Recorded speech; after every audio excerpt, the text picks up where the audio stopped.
Yeah, Cutelaba is a tough dude. This is going to be a showcase fight for him. I'm guessing he's going to he should dominate in this fight, and I'm looking for Cutelaba to definitely take this one home. Taking on Blaydes. Blaydes is the favorite, minus 350. I like Blaydes in this fight. Blaydes is an athletic cat. He's really been crushing people in the UFC. Nice. He's a tough guy. He's really been proving himself, and it's a welcome addition to a kind of a stale heavyweight division. So it's nice to have some new faces around in that division. For those of you who don't know, but this is actually worthwhile. Am I wrong? Mickey Gall's making his return, taking on Brown. Mickey Gall is making his return, and he's a short favorite as well at minus 120. You sure Brown doesn't? My card shows Brown is the favorite, minus 122. Right here we have right now Mickey Gall minus 120, 120, 108, minus 108, minus 120, minus 117, minus 115. Brown no went pluses off originally anywhere. At minus 122, and Gall went off at plus 102. Yep. And I figured something like that would happen with this fight. Mickey Gall obviously has a lot of pub behind him. He's been on the Dana White show and then beating CM Punk. He's built himself a bit of a fan base, and people realize that this guy's jiu-jitsu's for real. And I think he's going to display that again in this fight. And I think Gall not only wins this one, he gets a submission here. There's a name and a blast from the past. Taking on Anderson in a light heavyweight bout, minus 170 on St. Preux. He's a 2-1 favorite. Yeah, OSP is a real solid fighter. I mean, he's just, he's solid in just about every area. He's a very strong guy. He likes to push guys against the cage, bully guys, has really good hands, very athletic guy. He's definitely should be the favorite in this fight, and I think St. Preux gets the job done here. I'm not really big on Corey Anderson. I haven't been since he's come into the, first made his debut on The Ultimate Fighter and then into the actual UFC. I haven't really been high on him, and I remain so. I don't think he's as talented as OSP, and I think OSP outclasses him. Harris versus Godbeer. Yeah, I think this is a gift bout for Harris after he took the other scrap. I think he wins this fight going away. Godbeer hasn't impressed me with what I've seen of him fighting so far. And not really too excited about this one way or the other, but I'll be picking Harris on the actual bout. ticket Vick we have going Duffy. here. Duffy at minus 2. He's minus 182. Yeah, I think this is a pretty fair line. I think Duffy should be the favorite here. Vick is a pretty long and rangy guy, but I don't see how he's going to catch Duffy in this one. I think Duffy has the ability to win this fight in a pretty safe fashion. Hendricks and I think that's is what he getting does here. fed to Borrachinha. Yeah, good old Johnny Hendricks. Remember the old days when Johnny Hendricks was the man? When he was, pushing George St-Pierre to the limit, pretty much, in a lot of people's eyes, beating George St-Pierre on his feet. Ugh. And now look at him. Yep. Yeah, basically a stepping stone and I don't want to say it, but he's reached gatekeeper status here in this fight. Paulo Henrique Costa's a tough dude, man. He's a tough guy. He's a knockout artist, very dangerous. His hands are vicious. He's in his last 5 fights, TKO, TKO, KO, TKO, TKO, and a lot of them are coming within, the first round. So Hendricks is going to really have to be careful here. He's getting older, a little long in the tooth. He's going to need to utilize that great wrestling base that he has. But he's fallen in love with his stand-up after he's, had that big power in his hands, and he's really forgotten who he is, and we see it reflecting in the record. And he has a problem with his weight a lot of times. I don't see Hendricks even being competitive in this fight, to be honest with you. I see Costa blowing him out. Night in the making. Thompson. Yeah. Oh, another blast from this is like a blast from the past bout card. Masvidal. He is the dog in this fight. Mr. Thompson is the favorite, minus 172 originally, at least on the UFC website.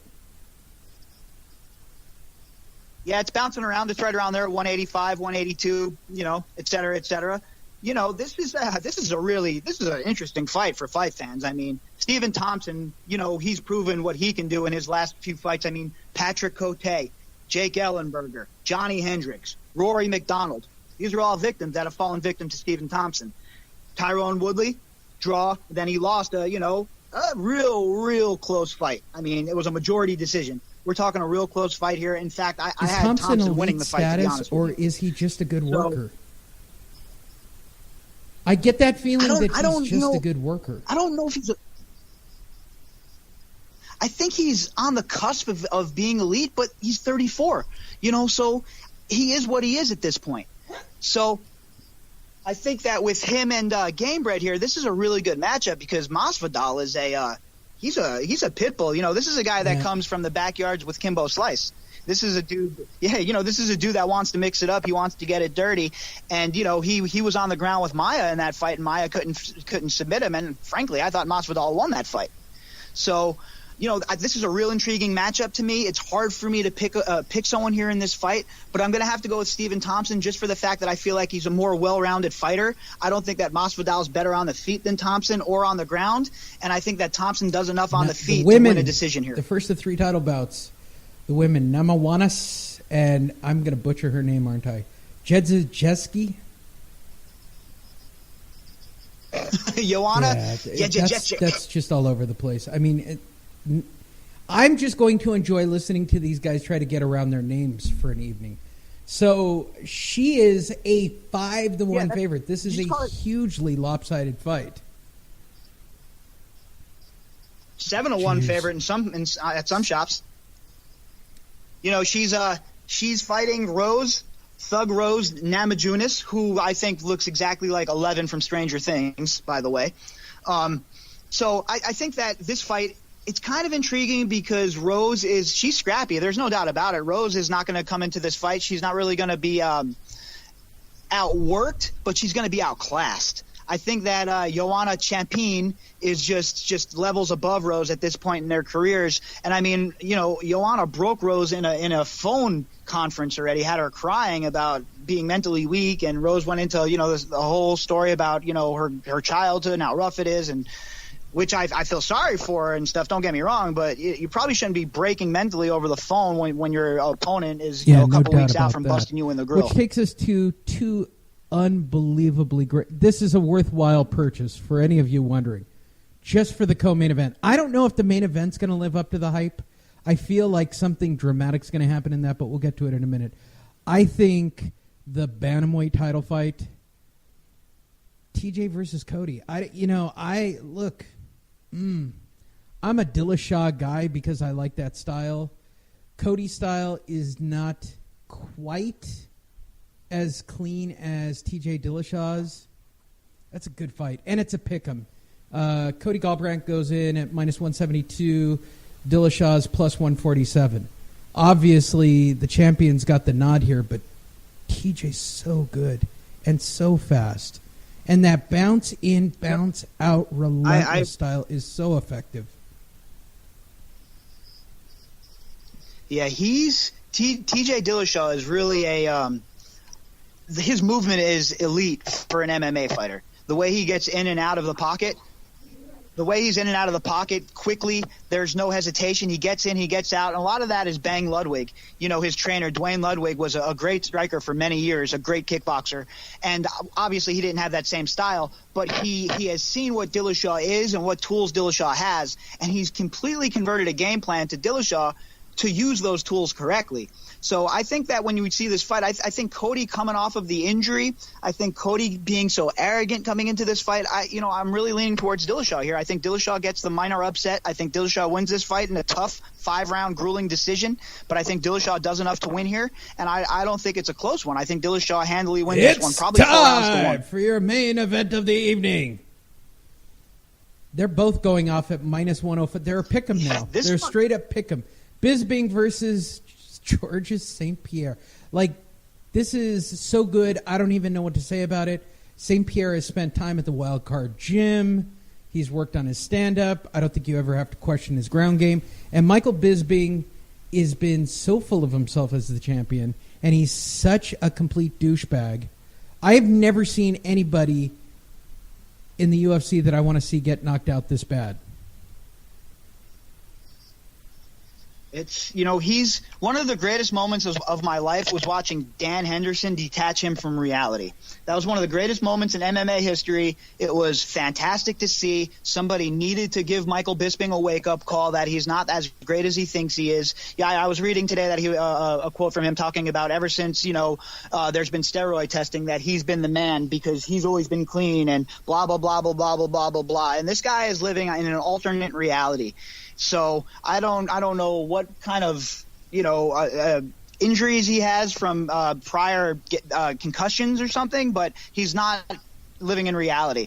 One thing I will say, though, is that one of Georges St-Pierre's original trainers, I believe his name's Madou, something French, I can't really pronounce his name, but I was reading an article and he was saying that he doesn't really like the way GSP looks either. But I really don't take too much away from that because he hasn't been at the camp full time. He's been there for a sparring session here or there. And we all know from guys like Floyd Mayweather in boxing that, some of these sparring sessions with these guys, especially that are at this point in their career, they're not going full bore 5 rounds trying to knock each other out. They're just trying to get work in and sharpen their tools, agree. Which takes us, that's the whole UFC fight card. So how do you see it? That's it. I like GSP in this fight still. The weigh-in, I'm still interested Friday. I need to see that weigh-in. I need to make sure that, nothing looks too crazy at that weigh-in. But as of right now, it's all systems go. I like GSP in this fight. I like him to, even if he's rusty, I like him to grind out a decision on takedowns alone. GSP is not going to stop. I mean, Michael Bisping is not going to stop GSP. He's not going to knock him out. He's not going to submit him. So this is going to, if GSP doesn't find a way to finish Bisping, this is going 5 rounds. And with all the takedowns that GSP is going to pile up in this fight, I can't see how Bisping can win a decision. I'm just hoping for a knockout just on principle. That does it for UFC 217. Check it out. It'll be a full day-long event on their website, on Fox Sports 1. It's on 27 different channels. They stretch these suckers out as long as they humanly can. Go and enjoy it. Please visit our sponsor, LasVegasDiscount.net, and plan your next trip to Las Vegas. Save over 50%. With that said, we'll take a momentarily off-track topic and get an update on the NHL season. Tell me, Bobby, give me an NHL update. Boy, the NHL is just firing on all cylinders at this point, Lee. We have a season right now that's it's unfolding. It's historic. We have what the Golden Knights are doing. They've lost a couple of games on the road, but they're down to their 4th goaltender. That's to be expected. I mean, you can't have a fourth string goaltender in there and expect to be beating teams like the New York Rangers and the Islanders on the road.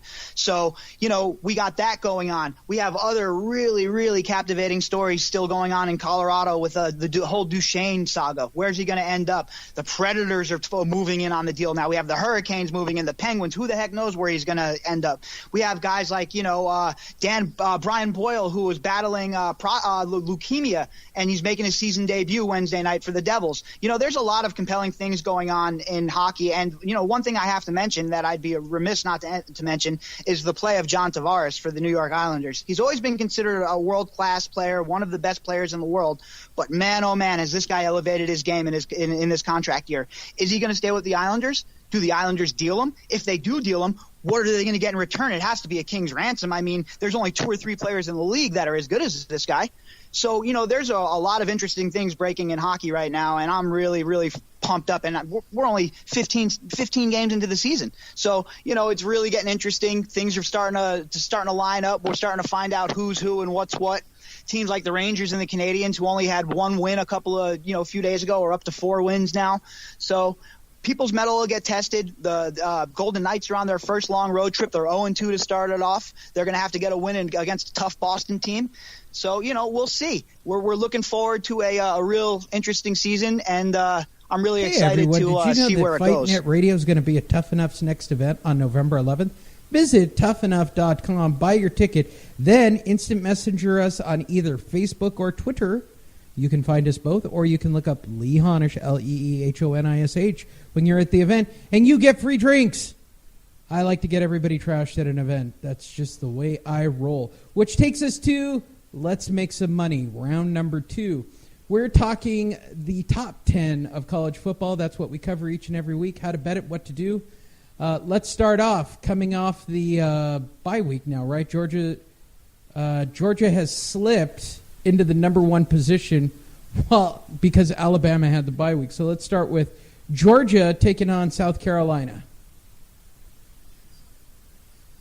Oh, man. So, as we all know on this show, I've been high on the dogs all